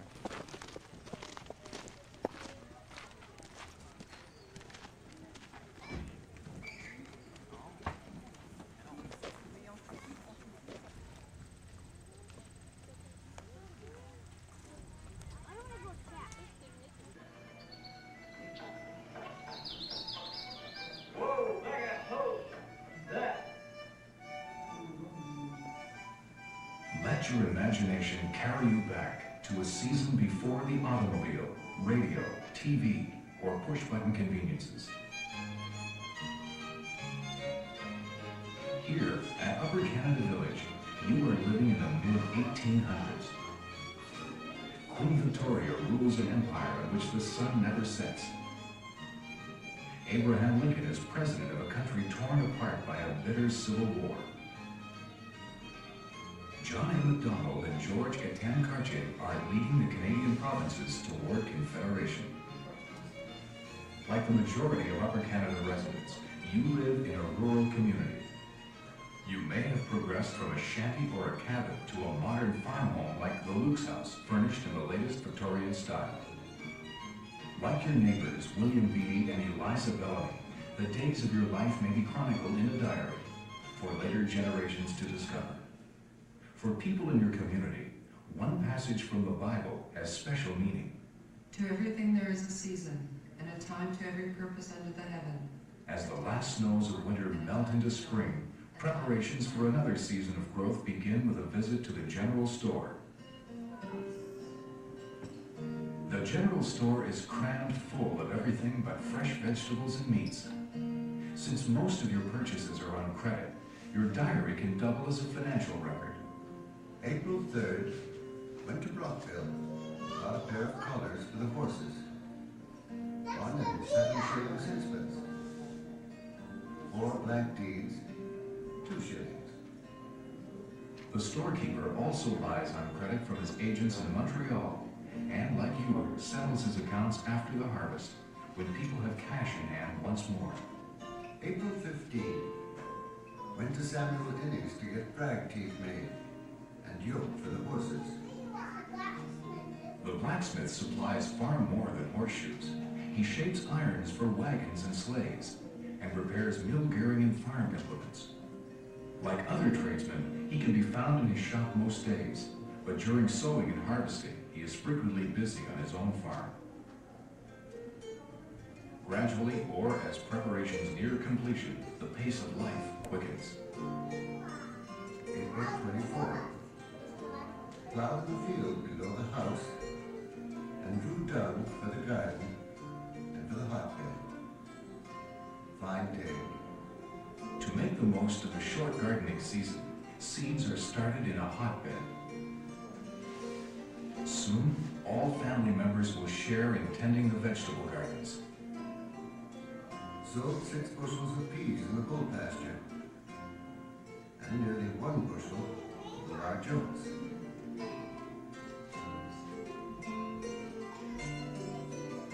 May 7th. Sowed 5 bushels of chinny wheat, and 3½ bushel of Scotch wheat in the field at the new barn. Although you are a capable handyman, you must rely on the skills of village tradesmen for many needs. As the spring days pass in plodding toil, you still find time for involvement in politics and local agricultural societies. May 16. Went to Mallory Town for quarterly meeting. And, of course, your local newspaper keeps you informed of world and local affairs, sales, auctions, and social events.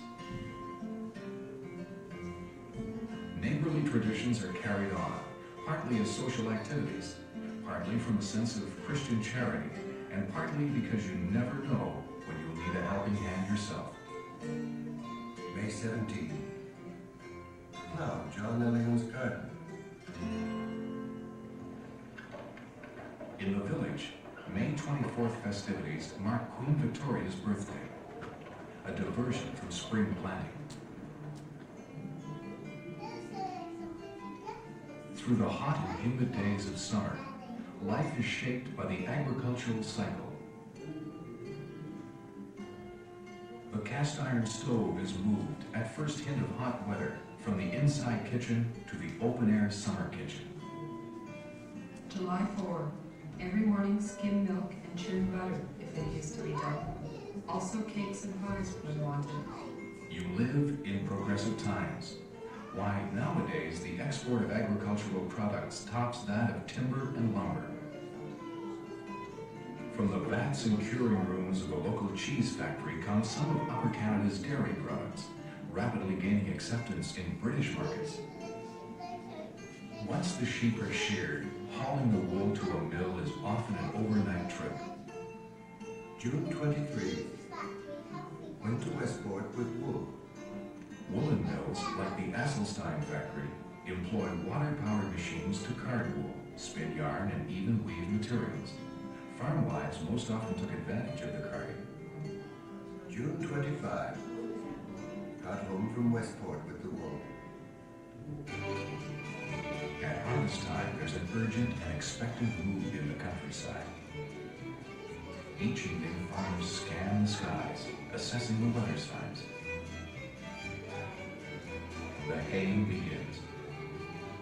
July 15. Mow in the little orchard. Grass good.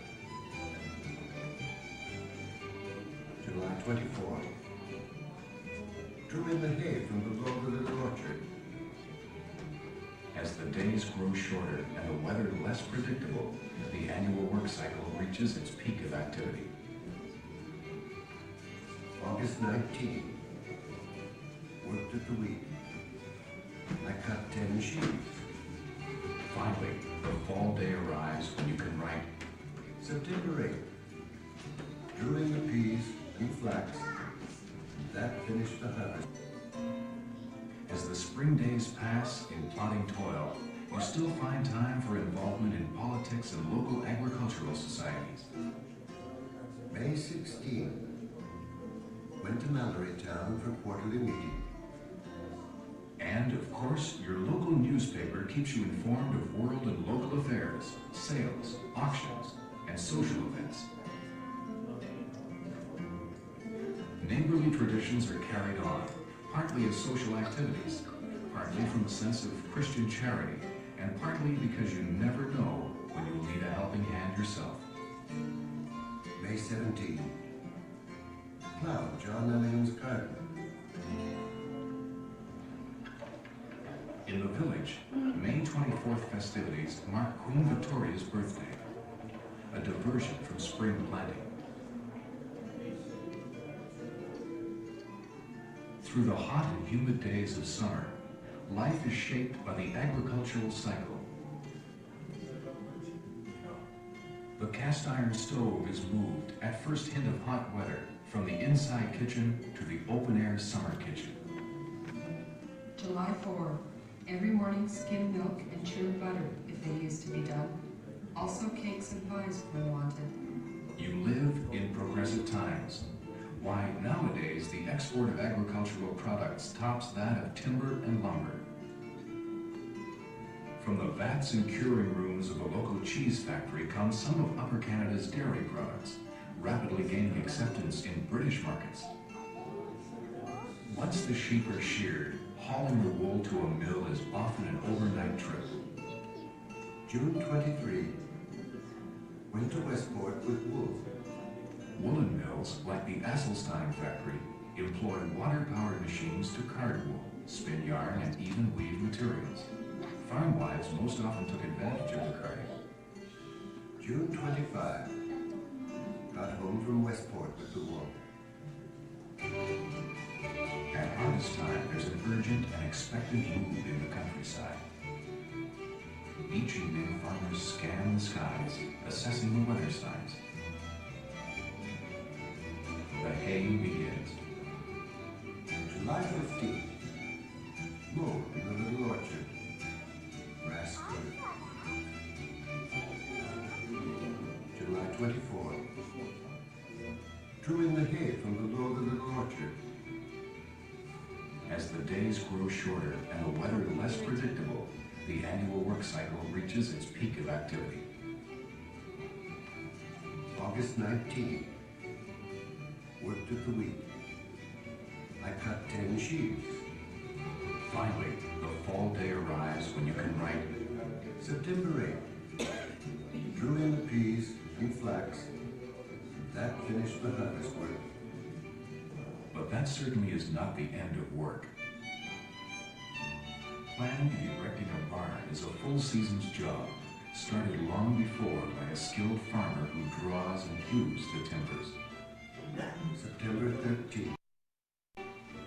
Got 274 feet of clapboard and 526 feet of inch boards. On the day of a barn raising bee, neighbors gather to tug, haul, lift, and pin. Raised the barn, shed, and stable.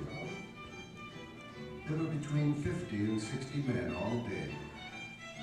Finished about 5 o'clock in the afternoon.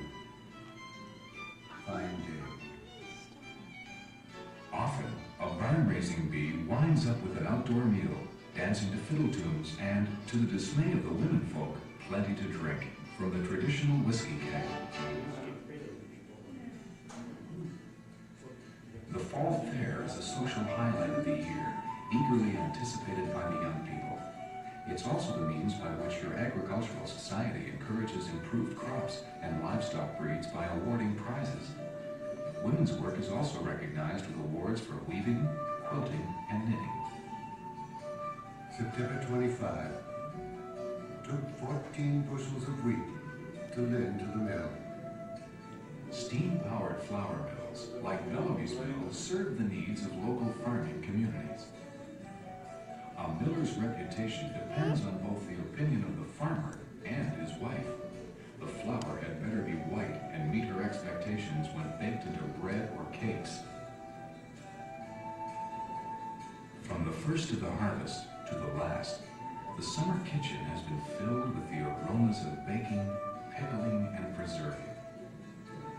August 20. Cooking, bottling currant wine, making raspberry vinegar with many other things. Meats are hung, smoked, or preserved in brine, and the scraps are made into sausages. Vegetables are stored against the months when none will be available.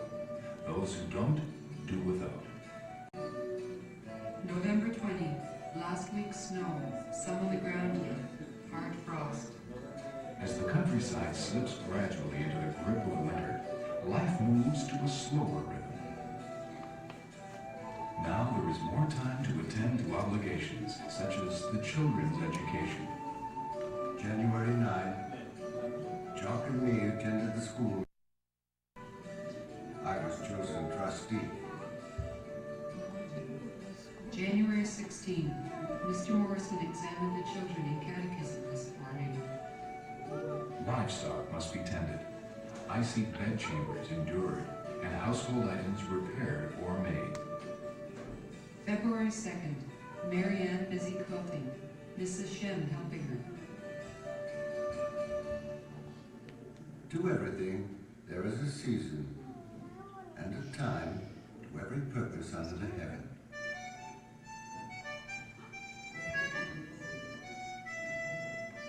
The cycle has spun round. The pattern of 19th century rural life is made distant from us by time and change. But we have a link on fading paper to the daily lives of people who existed more than a century ago. And we have this authentic, recreated environment. Here at Upper Canada Village, each visit to the past is a different experience. This is your living heritage, preserved as it was, for you to explore.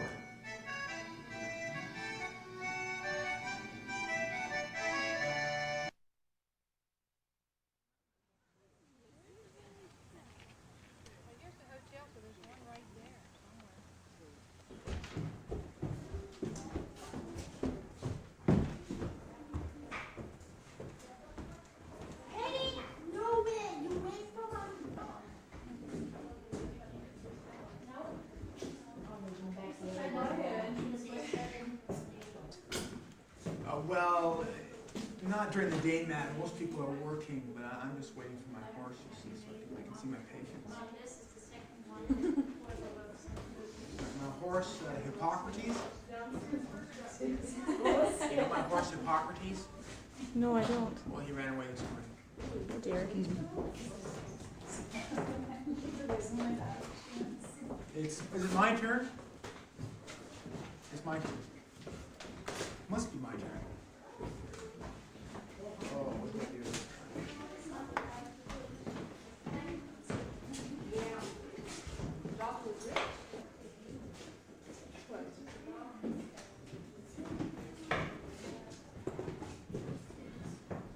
Yeah, there's something in that little bit. Wiggling around. Yeah, that's right. Just going down the road now. Right.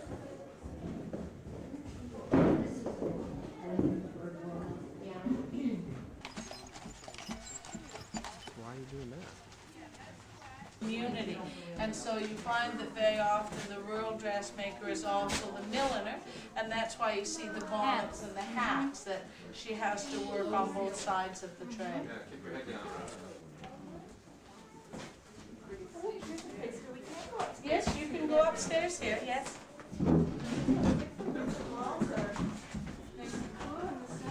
First of all, a dressmaker, if she is purchasing the fabric and selling it to her customer and then making the dress, she would probably put aside some of the scraps for the customer to go with the dress. That would probably be part of the deal, because you're going to get burn holes and things in your dress which maybe you would repair yourself.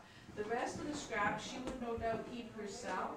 If I can take some scraps from this dress and make some piping and use it on another dress, I've improved it and decorated it with virtually no cost. So actually the scraps, rather than being lying out here, would be guarded quite carefully. If there are some scraps like this and I can't do anything with them, then yes, I might use them for quilting for myself, because I'm a family person, and that would be part of my family chores. Yeah, that's right.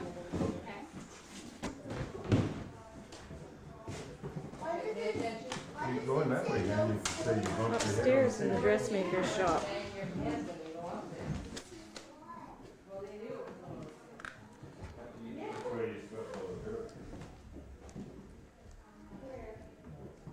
Of course, doing the dressmaking is not enough of an income for me.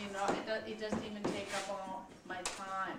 That so many of the ladies sew for themselves and do so much of their own work at home that then I supplement with the millinery work. Farm. The Louts farm? Louk. L-O-U-C-K-S. You got the main farmhouse and the helper's farmhouse. These flowers. They open up when they're ready.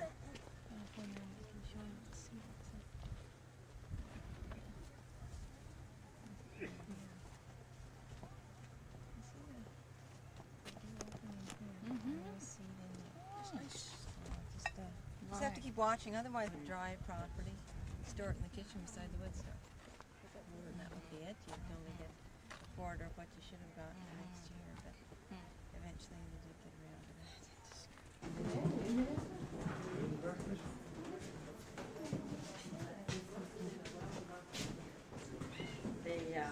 Usually the eldest son took over the farm from his parents, and they no doubt live with him as well as his wife and 6 children, so there'd be 10 people in the home. But he was the richest one in the village, presumably, no?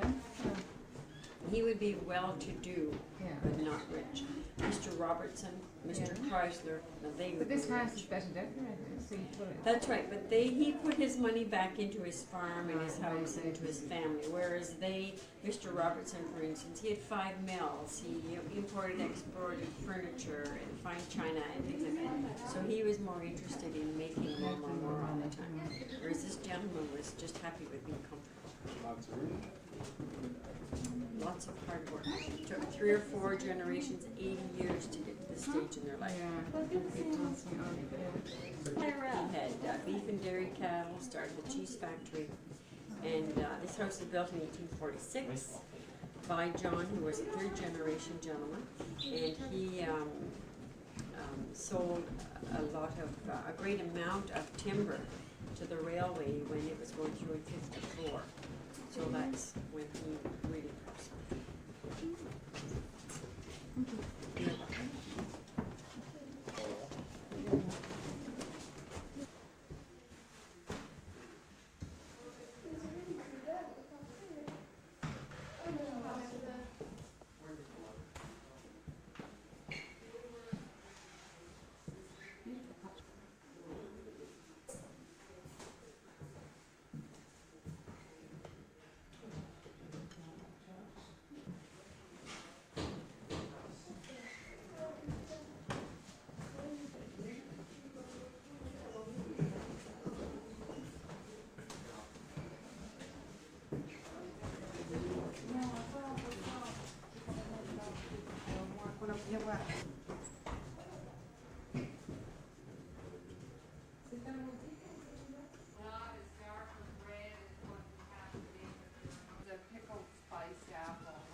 Be like a bake oven at the side of the fireplace. Now that was used before they had their wood stove.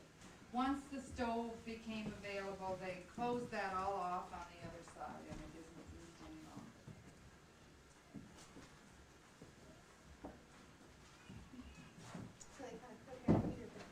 Yeah, by having a summer kitchen, and that's what this was called, it kept the heat out of the house.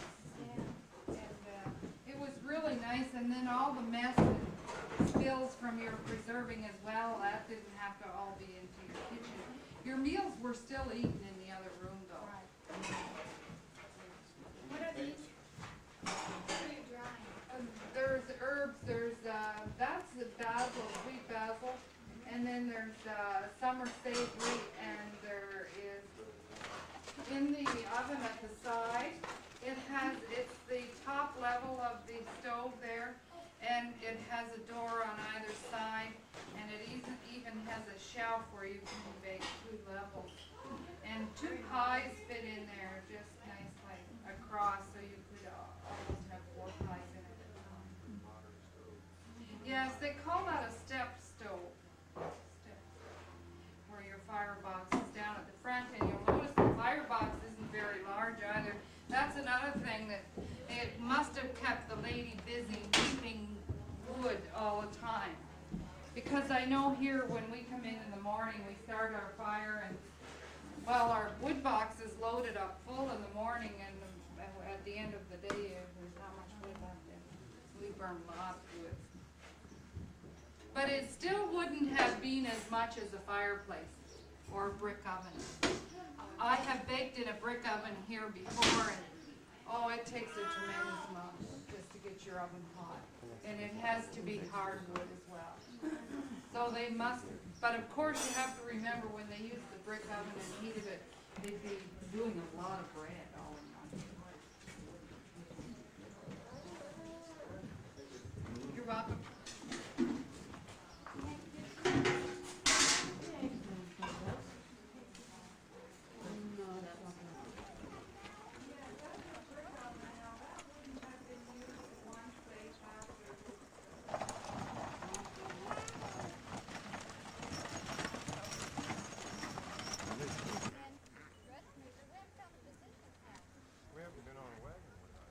The hired hand host?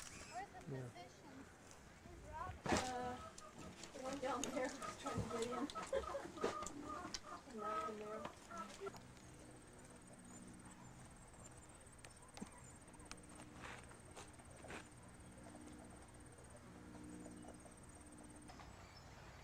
This is the school. With merit cards. And there are merit cards of 100 points, 50 points, 10 points. I do have a merit card for each one of you. Not naturally all the same points. But we'll start with a perfect recitation. It seems to me that Jean-Paul has quite a good recitation today. It could have been better, but it did deserve 5 merit points. You're welcome. And then this young man for diligence. certainly a very hard worker. Perhaps more than you expect of yourself. So you're going to behave like young gentlemen. You're going to try to please me at all times. Manners maketh man. Take off your caps, you two. That's better. You wouldn't want to get me upset that I would use this strap. I could use it on your hand or on your bottom. And Father always hears about these things. And usually another strapping will occur if he feels you weren't living up to his expectations. Yes, this is the age of discipline. And of course, coming to school is only a small part of your life. Most of your life is spent on the farm, helping your parents. And what they say is what you do. So if you wish you would come to school every day, you maybe aren't. Especially in summer. A big boy like you is going to be helping Father get all the hay in the barn, fix fences, look after animals.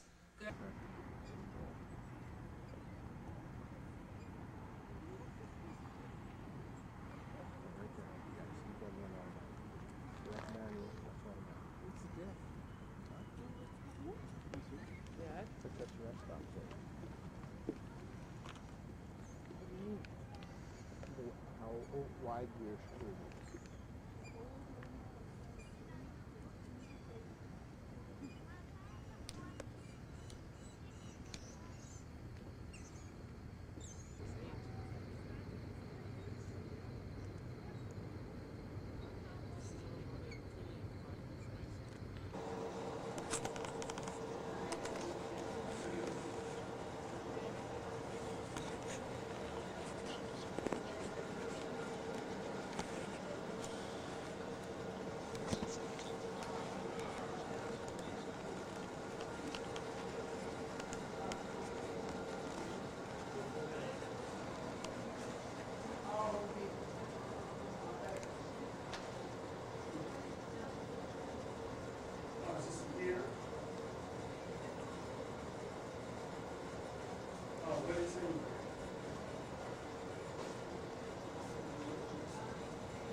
Keep moving.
do it again.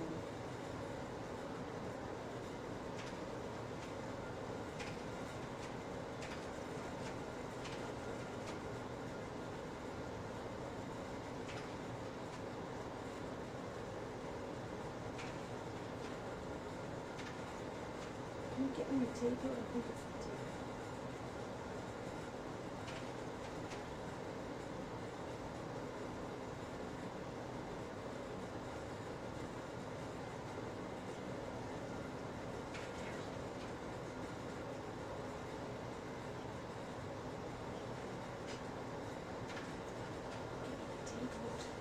What? Can you get me another tape out?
What does this mean?